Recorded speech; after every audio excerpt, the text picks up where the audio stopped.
Again, regular pag-ibig is our mandatory contribution or investments.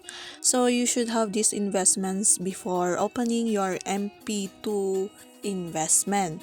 Pag-ibig MP2 savings is a voluntary investment. Open for all po ito with no limit of amount as long as you have 500 pesos above to invest. Now, I'll share to you the answer to this question.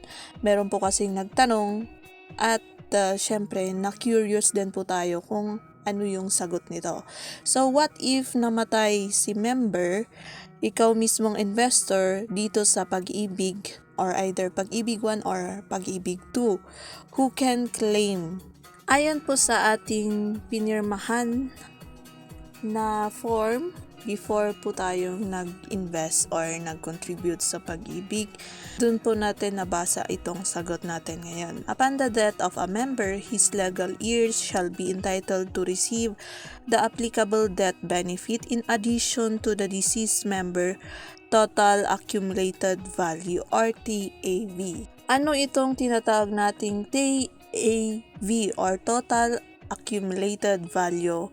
This means that employee plus employer contributions plus dividends, yan po ang accumulated na value po or accumulated na investment po natin. So sa P1 po yan ha, sa MP2 ang TAV po natin dito is yung ininvest po nating amount or yung contribute po natin plus yung dividends lang po. So in simple explanation po, whoever you indicate in the form as your beneficiary, yun po ang magbe-benefit ng ating investment kapag meron pong nangyari sa atin or sumakabilang buhay po tayo. Another question, what if naunang namatay yung nilagay nating beneficiary po natin dito sa Pag-ibig or wala kang nilagay talaga na beneficiary mo?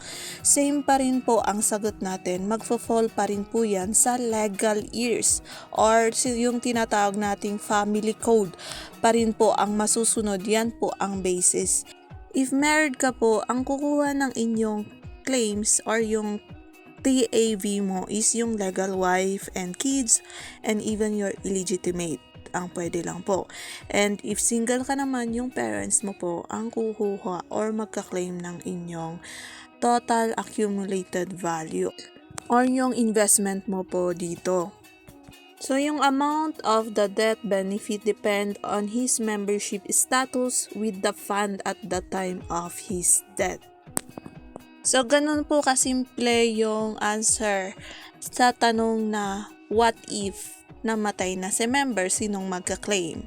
So, again, ang magka-claim po is our legal heirs. So, yan lang po ang ating video for today. Sana po nakatulong ang ating question and answer. Once again, this is Ibingat Grace saying sharing is caring. Bye. See you.